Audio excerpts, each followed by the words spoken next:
Welcome to ऊर्जा potentials. ये दोनों ग्रुप्स ज्योतिष से रिलेटेड नहीं हैं। इन दोनों ग्रुप्स में मैं मेरे पर्सनल अनुभव पर कोई किताबी ज्ञान नहीं, परंतु क्योंकि मैं लगभग 40 सालों तक टीचर रही हूँ, मैंने स्कूल में भी पढ़ाया है, मैंने कॉलेज के स्टूडेंट्स को लगभग बहुत साल 35 इयर्स पढ़ाया होगा। एंड थ्रू आउट मैं स्टूडेंट इंटरेक्शन मैंने बहुत सारा देखा है। प्लस मैं एक एस्ट्रोलॉजर रही हूँ लगभग 36 सालों तक।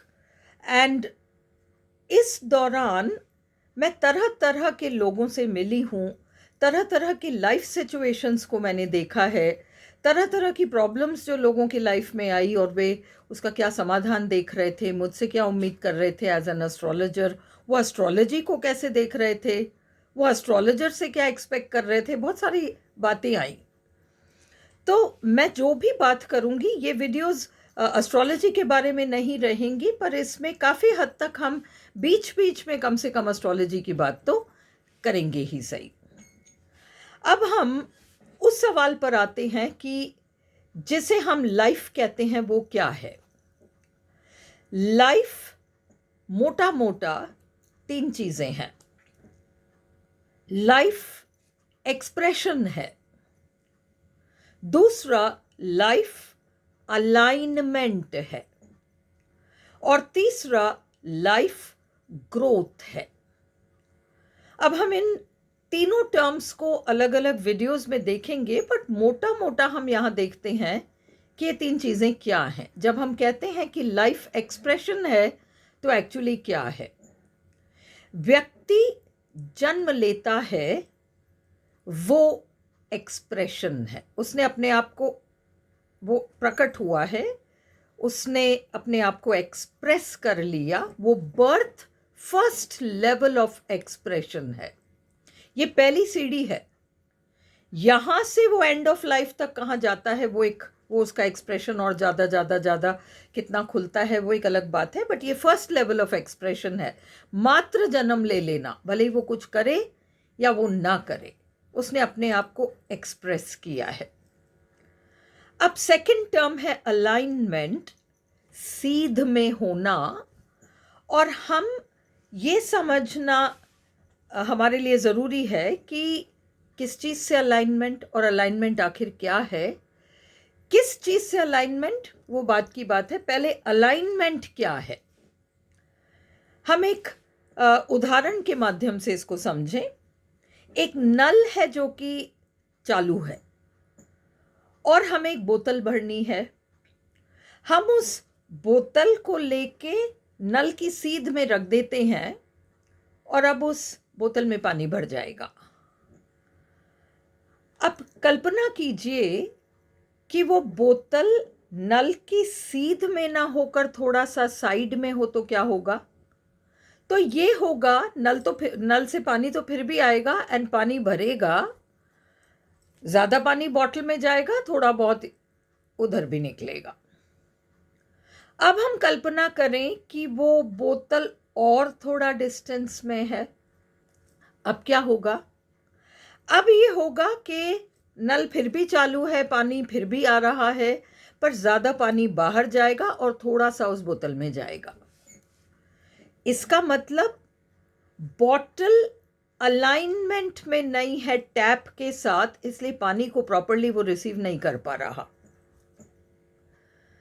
अब हम अलाइनमेंट का एक मोटा मोटा हमने आइडिया ले लिया। आप लोग गाड़ियां चलाते हैं, आपने अलाइनमेंट शब्द तो सुन रखा है, आपको अच्छा खासा आइडिया है अलाइनमेंट का। अब हम उस तीसरे शब्द पर जाते हैं, ग्रोथ, और हम समझें कि ग्रोथ क्या है। हम वापस इसी नल वाले उदाहरण पर ही जाते हैं। नल अभी भी चालू है और बोतल उस नल के सीध में ही रखा गया है। 300 ml का बॉटल है। कितना पानी भरेगा? 300 ml भर जाएगा। अब हम 300 ml वाले बॉटल को हटाकर उसकी जगह 500 ml के बॉटल को रखते हैं। कितना पानी भरेगा? 500 ml। आप चाहे तो 500 ml को हटा के 1 लीटर का बॉटल रख दें, 1 लीटर को रख के हटा के 2 लीटर का रख दें, आप बढ़ाते चले जाएं। आप पात्र या कंटेनर की कैपेसिटी बढ़ाते रहोगे, नल थोड़ी ना मना कर रहा है, नल नहीं मना कर रहा, पानी मना नहीं कर रहा।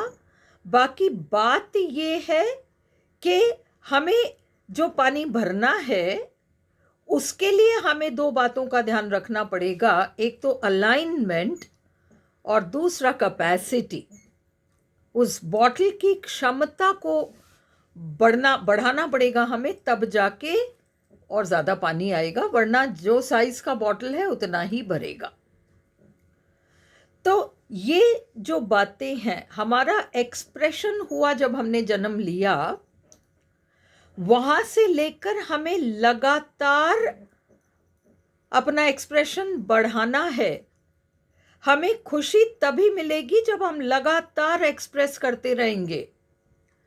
अगर हम कहीं आकर अटक गए कि बस इतना, तो फिर हमारा एक्सप्रेशन रुक जाता है। और एक्सप्रेशन रुकने के दो ही कारण हैं, तीसरा कोई कारण नहीं है। एक्सप्रेशन रुकने का पहला कारण है कि आप जो चीज चाहते हो उसकी सीध में नहीं हो, और दूसरा आपका रिसीव करने का जो कैपेसिटी है वो छोटा है। आप जितनी कैपेसिटी लेकर आए थे आप वहीं अटक गए, थोड़ा बहुत आपने बढ़ाया होगा और उसके आगे कुछ नहीं हुआ, तो फिर वो कैपेसिटी वहीं तक है, उसके आगे वो बढ़ नहीं पा रहा। जितना फ्रस्ट्रेशन, जितना डिप्रेशन, जितना जो भी कुछ लाइफ में है, वो सब कुछ केवल इस कारण से है कि व्यक्ति अपना एक्सप्रेशन जैसा चाहता है पूरी तरह से खुलकर नहीं कर पा रहा, और वो ये भी समझ नहीं पा रहा कि इसका कारण एक्चुअली दो ही चीज़ें हैं, मैं अलाइनमेंट में नहीं हूँ और मेरी कैपेसिटी कम है। ये दो चीज़ें उसको समझ में नहीं आ रही, इसलिए वो इसकी तरफ देखता है, उसकी तरफ देखता है, उधर शिकायत करता है, उधर दोष देता है, बहुत सारे काम करता है, परंतु फाइनली वो अटक कर ही रह जाता है, वो आगे नहीं बढ़ पाता। आपके दिमाग में ज्योतिष को लेकर जितने भी जाले हैं उन सबको मैं एक एक करके हटाऊंगी। इसलिए नहीं कि ज्योतिष विद्या में कमी है, ज्योतिष सारे साइंसेस के ऊपर एक साइंस है, सबसे बड़ा साइंस है, क्योंकि वो डायरेक्टली नेचर से संबंध रखता है।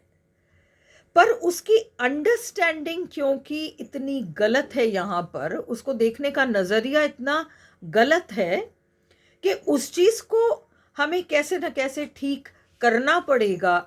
जब हम ज्योतिष को ढंग से समझ पाएंगे तो हम शायद अपने आप को ढंग से देख पाएंगे, लाइफ को ढंग से देख पाएंगे, तब हमारे एक्सप्रेशन की क्वालिटी में अंतर आएगा। ये मूल बात है। हम अगली वीडियो में ये देखेंगे कि एक्सप्रेशन शब्द जो है उसको हम और किस तरीके से देख सकते हैं। एक्सप्रेशन, फिर अलाइनमेंट, और उसके बाद एक अलग वीडियो में हम देखेंगे ग्रोथ।